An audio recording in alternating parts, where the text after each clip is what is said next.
What's going on, everybody? It's Cade Morehouse with Cade Side Press, and today I am joined by the one and only Henry Cejudo. Henry, how's it going? Oh, it's going good, bro. Thank you for having me on. Yes, sir. It's been about a year since we've seen you in the octagon. What can we expect from you in 2025? You guys can expect a damn assassination, man. You know, it's gonna be, you guys are gonna witness a live assassination. Song Yadong, you ain't that long.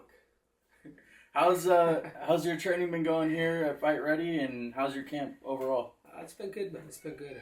It's been different. You know, it's been good. Different training, different regimens. I brought back in a little bit more of the science stuff to help out my cardio. Doing my best to stay injury free, and yeah, man. You know, I'll share a lot of partners, man, this camp, because everybody at our gym kind of has a song kind of style. Everybody wants to throw and pretty explosive, so I'm in a good position right now. Your podcast in 2024 grew exponentially. What can you tell me about what it was like to work alongside Kamaru Usman this past year, and what can we expect in 2025 with the podcast? Besides Kamaru Usman being on Nigerian time, it was a hell of a podcast, man. We had Canelo Alvarez, Shaquille O'Neal, Dana White, GSP. We had some of the biggest names, Terrence Crawford. We're super stoked with everybody that we've had on, and I think this year's gonna, bring in a whole bunch of other heavy hitters as well.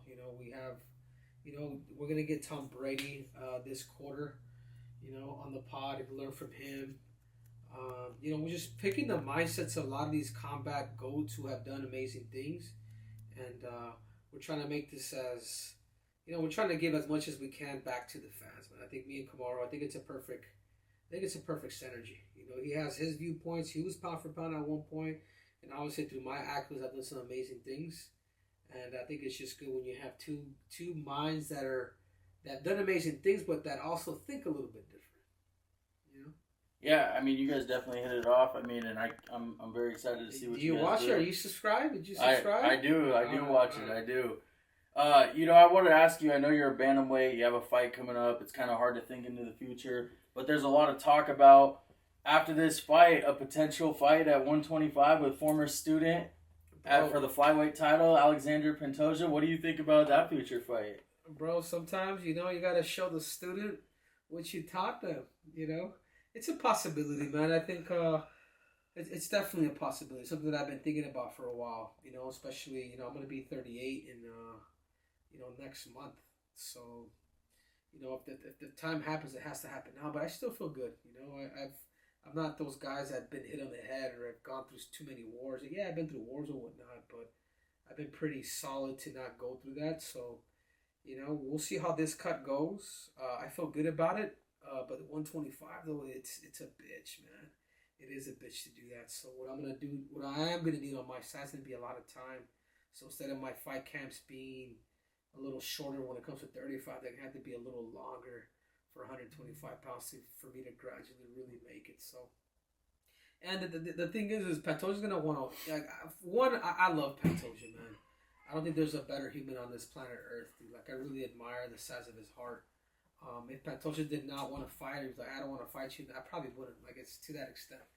You know what I'm saying? But I know he's always welcomed challenges. I know he said it'd be an honor to fight me. So I think this is the best way to do it. I think me and him, showcase a fight between friends that become rivals. What do you think? You like it? I like it. Plus, I feel like I could do I feel like I could really mix up the division, man. Bring the antics back. Everybody needs a little bit of cringe in their life, right? You feel better at 125 when you fight there, or you feel better at 135? I understand the weight cuts and stuff like that, but just in terms of the guys that you're fighting and the size of them, or anything I've always felt more dominant at fuck. That's a good question, man. You got me mind boggled. It all depends on how you cut it. That's all there is to it. Am I small enough to make 125 pounds? I am. But I'm a thick boy, dude. You know what I'm saying? Like, yeah, I'm short, but I'm thick, dude. Like, my weight is distributed, like my back, my legs. Like, it's not like I'm just, carrying a belly, That brings me to my next question. I think I could take this advice too. Yeah. But did you listen to Khabib? Are you laying off the Barado Morados? I am, dude. No more burritos. No more of all that. And if the UFC decides to do that, then I will definitely consider it. But it's got to be. You have to remember too. I left that division as champ, as a double champ. Like I never won. You know what I mean? I won my belt, defended my belt. I think it's only fair the fact that I saved an entire division from complete extinction for them to say, hey, you know what, Henry? You deserve this. For what you did for us, knocking out a dude on EPOs in 32 seconds, here's a raw roll. All right, man. It's got jokes, man. It's got jokes. Hey, I like it. Well, and before they do that, they should probably all bend the knee. But yeah. Henry, you're one of the greatest combat sports athletes of all time. I got to ask you, what keeps you motivated to come back, keep doing what you're doing? And then not only that, second part to the question is what would you like to achieve before this is all said and done in your career? Yeah, honestly, dude, I've done everything, dude.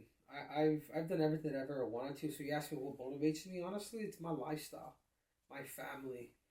Entertaining the fans, like giving the people a good show, creating storylines. Like I've been so satisfied with my career. If I was worth 40 million like Khabib too, I probably wouldn't fucking fight either. You can just leave unscathed. Maybe I didn't leave 29-0, but I left with 2 belts, a gold medal. I mean, I personally think that's better.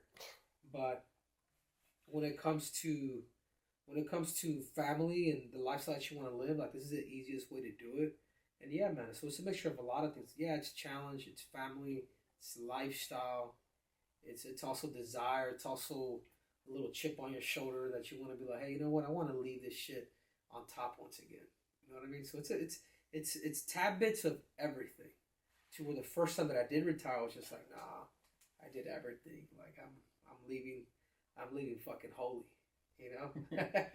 Henry, I just want to wrap this up, but I want to give you the last 10, 15 seconds. What's your message to everybody that's going to be watching you around the world when you fight February 22nd, headlining against Song Yadong? Yeah, no, that Song doesn't have that long dong as all you guys think he does. And that he's going to bend the knee. And everybody watching, you guys should also bend the knee to King Triple C. We out.